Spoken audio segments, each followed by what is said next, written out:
The bustling international airport was a hub of activity, filled with travelers rushing to catch their flights, announcements echoing over the PA system, and the clatter of luggage wheels against the floor.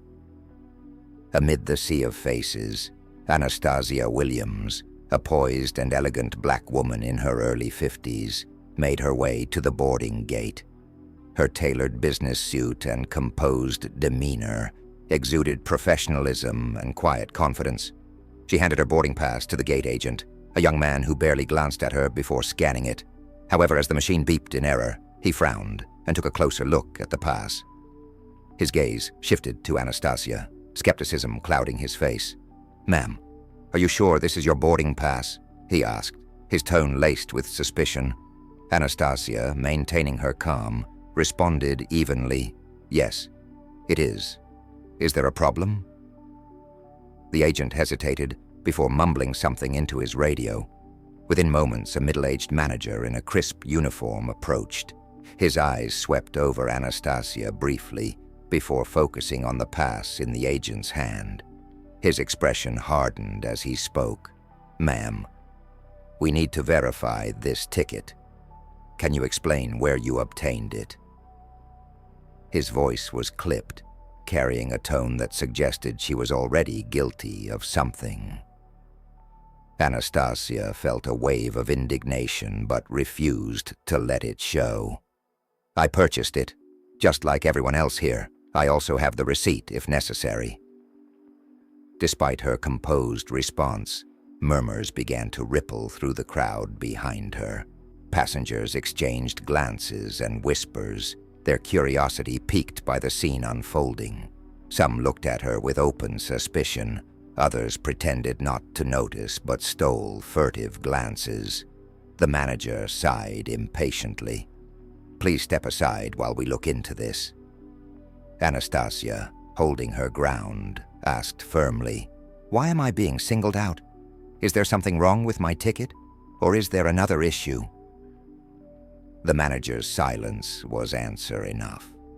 He gestured to a nearby security officer, who stepped forward, adding an unnecessary air of authority to the situation. Around them, the buzz of the airport seemed to amplify as more travelers turned to watch.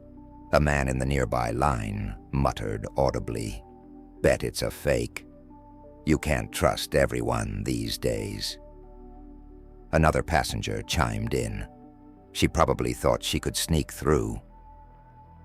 The words stung, but Anastasia squared her shoulders. She knew better than to let the murmurs or the judgmental stares shake her resolve. She had experienced moments like this before, moments where her dignity was tested by prejudice, disguised as protocol. The gate agent and the manager were now huddled over a computer, speaking in hushed tones. The security officer loomed nearby, as though ready to detain her at any moment. Anastasia stood alone, the crowd's collective scrutiny bearing down on her. The whispers grew louder. "What's taking so long? Maybe she doesn't belong here." Through it all, Anastasia remained silent, her head held high. She understood the dynamics at play. This wasn't just about a boarding pass.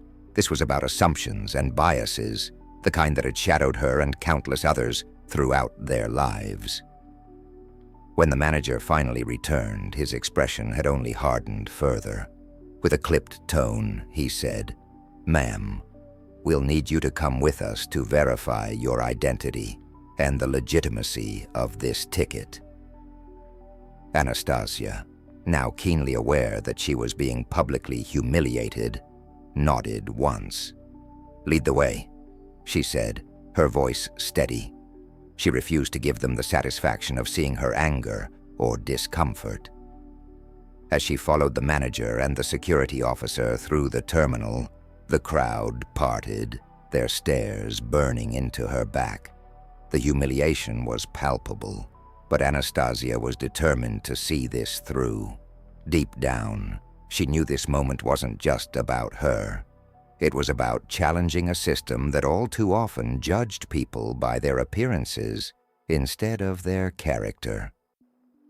The scene had been set for a confrontation far greater than a simple misunderstanding about a boarding pass. This was the beginning of a story that would shake the foundations of the very institution that dared to question her worth. The security officer escorted Anastasia through the terminal, past rows of waiting passengers, into a private room meant for questioning and further checks. The sterile, white-walled room had no windows, only a table and 2 chairs. It was the kind of space designed to make anyone feel vulnerable and small. "Please wait here," the security officer said, his tone neutral but distant. Anastasia sat down, her back straight and her hands clasped in her lap. The door clicked shut behind him, leaving her alone with her thoughts. She replayed the events in her mind, trying to pinpoint when and why this ordeal had escalated. She had seen the doubt in their eyes from the moment she handed over her boarding pass. It wasn't just about the ticket. It was about her. Her appearance, her presence in a space they subconsciously deemed out of place. Minutes stretched into what felt like hours. The anxiety of waiting in the small room was compounded by the knowledge that a crowd of passengers outside was likely still discussing and speculating about her. She could imagine the whispers, the assumptions, the quiet affirmations of prejudice disguised as curiosity. Finally, the door opened, and the gate manager entered, flanked by another airline employee holding a clipboard. Both avoided meeting her gaze. The manager sat down across from her, flipping through papers that included a printout of her boarding pass and her identification. "Ma'am," he began, his tone sharp, "we've reviewed your ticket and there are inconsistencies. It does not appear to have been issued through our standard channels." Anastasia arched an eyebrow, her voice calm but firm. "I booked my ticket directly through your airline's website. I have the confirmation email on my phone. Shall I show you?" The manager hesitated, clearly not expecting her to challenge him so directly. He gestured to the employee with the clipboard, who reluctantly passed Anastasia her phone. Anastasia unlocked it, quickly navigating to her email. She opened the receipt and booking confirmation, clearly displaying the airline's logo, her name, and all the relevant details. She handed the phone back without a word. The manager reviewed the email with a furrowed brow. His silence was telling. It was proof that her ticket was legitimate. But instead of apologizing, he doubled down.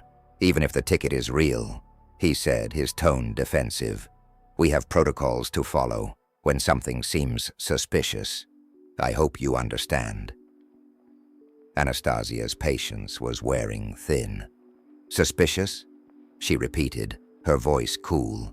"What exactly about me or my ticket raised suspicion? I've been traveling for decades and have never experienced this level of scrutiny." The manager shifted uncomfortably, clearly unprepared to answer. The employee with the clipboard coughed awkwardly, avoiding eye contact. "This isn't personal, ma'am," the manager said finally, his words hollow and unconvincing.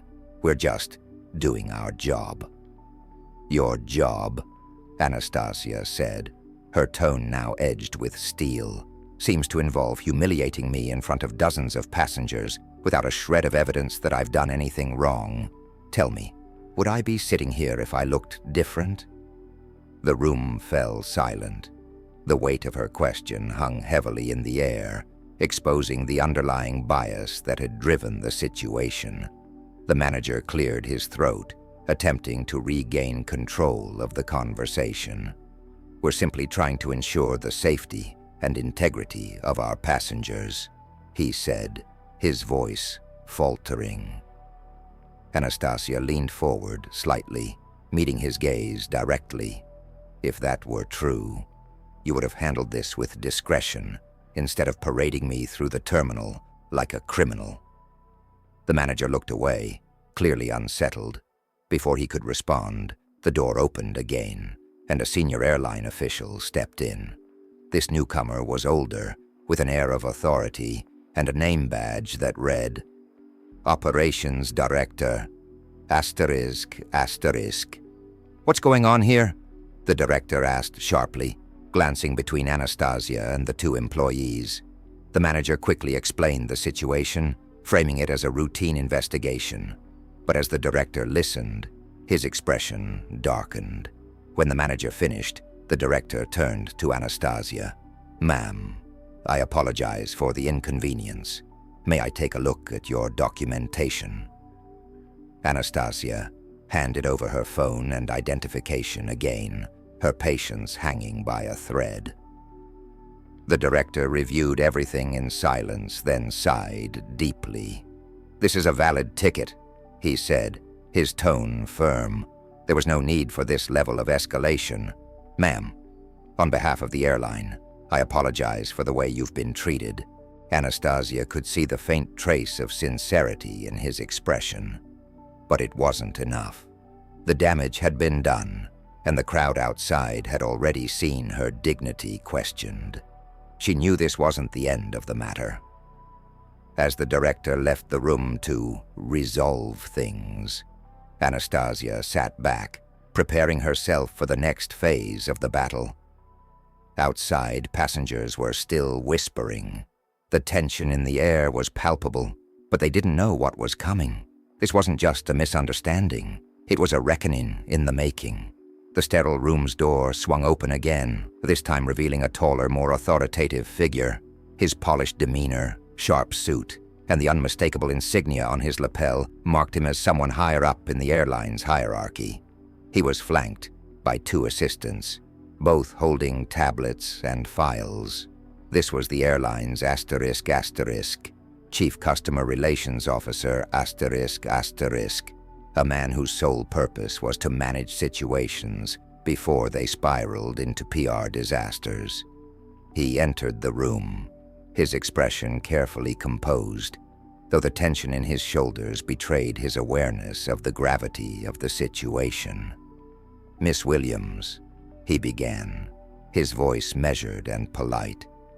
I am deeply sorry for the inconvenience you've experienced today. Please understand that our team was following protocol, though I see now that protocol was applied incorrectly in your case. Anastasia regarded him coolly, her composed exterior unwavering. Incorrectly, she repeated. Is that your attempt at minimizing what just happened? Your employees publicly humiliated me, escorted me through this terminal as though I were a criminal, and detained me without cause. Tell me, is this standard protocol? Or is there another factor at play here? Her words landed like a well-placed strike, and the officer visibly flinched. His assistants exchanged nervous glances, clearly unprepared for Anastasia's sharp wit and unflinching demeanor. Miss Williams, he continued, choosing his words carefully, I assure you this was not personal. These procedures are in place to ensure passenger safety. Passenger safety? Anastasia interrupted, her voice calm but laced with undeniable authority. You mean safety from me? A paying customer who followed every rule? What exactly about me made your staff feel unsafe? Was it my ticket? Or was it the color of my skin? The officer hesitated, his carefully rehearsed responses faltering under her piercing gaze. Before he could answer, Anastasia leaned forward, her tone unwavering. I have faced subtle and overt discrimination throughout my life, but this was a spectacle, a show of power meant to diminish me in front of others. And what's worse, you've done nothing to address the bias at the root of this incident. At that moment, the door opened again. This time it was the asterisk asterisk CEO asterisk asterisk of the airline, a middle-aged woman with a no-nonsense air about her. Her presence immediately shifted the energy in the room. She extended her hand toward Anastasia. Miss Williams, I am deeply sorry for what has occurred. she said, her voice firm but respectful. "We've conducted a review of the situation and found no reason for you to have been detained. Your ticket, as you have stated all along, is entirely valid. What you experienced was not only inappropriate but unacceptable." Anastasia stood, meeting the CEO's gaze without hesitation. It wasn't just inappropriate. It was a public display of racial bias disguised as protocol. "I've been made a spectacle in front of your passengers, treated like a fraud, and humiliated, and now you expect an apology to erase all of that." The CEO took a breath, her composure cracking slightly under the weight of Anastasia's words. "You're right," she admitted. "An apology alone isn't enough. That's why we're taking immediate action. The employees involved will undergo training, and we're implementing stricter oversight to ensure incidents like this do not happen again." Anastasia raised an eyebrow, unimpressed. "Training?" she echoed. "This isn't about ignorance, it's about systemic bias. No amount of training will fix a system designed to distrust people like me. What are you going to do about that?" The room fell silent as her words sank in. It was clear to everyone present that Anastasia wasn't simply advocating for herself. She was challenging the very foundation of their practices. The CEO nodded slowly, her expression serious. "You're absolutely right.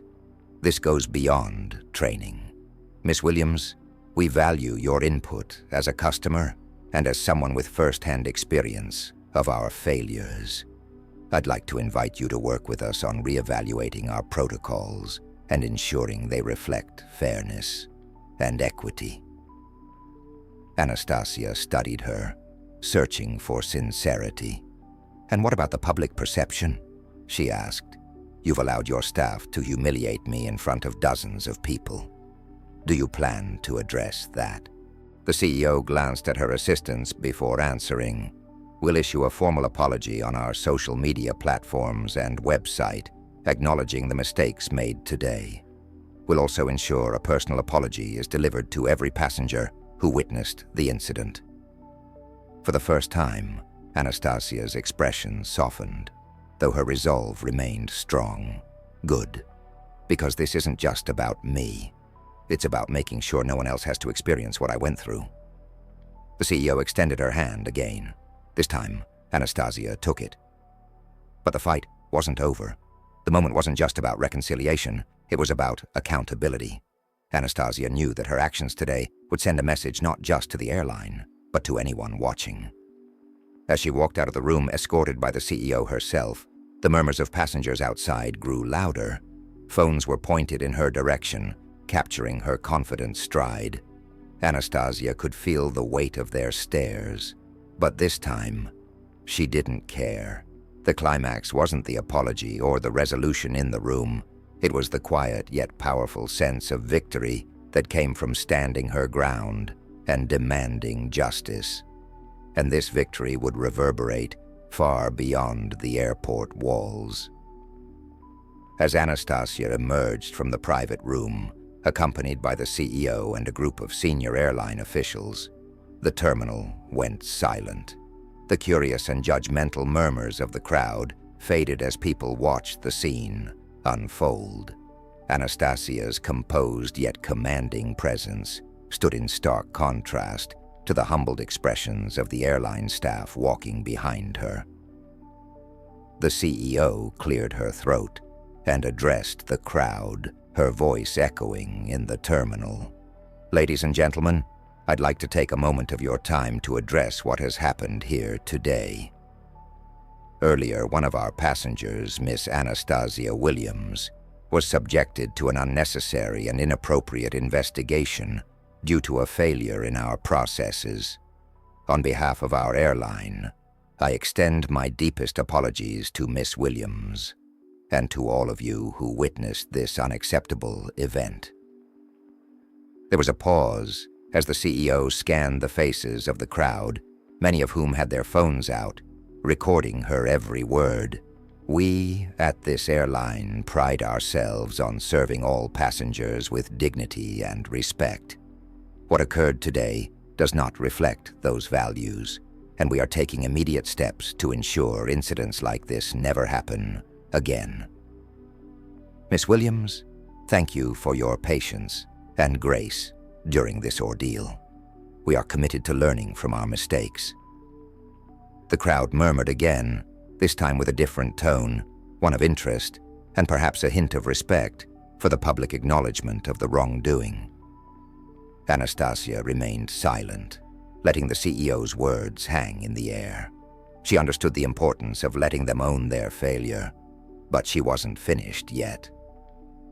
Taking a step forward, she addressed the gathered passengers directly, her voice steady and clear. This isn't just about me. Today I was fortunate enough to have the resources and the voice to stand up for myself. But many others have been in my position and didn't have that privilege. Discrimination, whether overt or subtle, hurts us all, and it's something we must confront together. Her words hung heavy in the air, resonating with many in the audience. She looked around, her gaze meeting those who had judged her, those who had assumed the worst, and even those who had silently supported her. For anyone who's ever been doubted, disrespected, or dismissed because of how you look, I want you to know, you deserve to be here. You belong. There was a moment of stillness before the crowd began to clap. The sound was tentative at first, but it quickly grew into a wave of applause. Anastasia gave a polite nod and turned back to the CEO. "This is a start," she said quietly, "but there's still a long way to go." The CEO nodded solemnly. "We'll follow through, Miss Williams. I promise you that." The airline immediately upgraded Anastasia to first class for her flight, not as a token gesture, but as part of their attempt to make amends. However, for Anastasia, the upgrade was insignificant compared to the larger impact her stand would make. She accepted it with quiet dignity, knowing her real victory lay elsewhere. By the time Anastasia boarded her flight, the incident had already gone viral. Passengers who had recorded the events were posting videos online, and hashtags like ***, #justice, for Anastasia, ***, and ***, and airline bias, ***, were trending. News outlets picked up the story, highlighting both the airline's failure and Anastasia's powerful response. The airline, facing intense public scrutiny, followed through on its promises. Over the following weeks, they announced sweeping reforms to their training programs and issued a statement acknowledging systemic bias within the industry. They also invited Anastasia to participate in a task force aimed at addressing these issues, a role she accepted after careful consideration. Anastasia's story became a symbol of resilience and the fight for equality. She received messages from people around the world, many sharing their own experiences of discrimination, thanking her for standing up and telling her how her actions had inspired them. Weeks later, Anastasia sat at her desk, reviewing documents related to the airline's new anti-bias initiative. As an influential business leader, she knew how to navigate corporate systems and push for meaningful change. But this project felt personal. It was a chance to make a tangible difference. Her phone buzzed with a message from a stranger. "Thank you for standing up for all of us. You've shown the world that we deserve respect." She smiled. The journey hadn't been easy, but it was worth it. Her experience at the airport was no longer just a personal ordeal. It had become a catalyst for change. Anastasia leaned back in her chair, reflecting on the lessons she had carried with her through life. Dignity and perseverance could turn even the most humiliating moments into opportunities for justice and progress.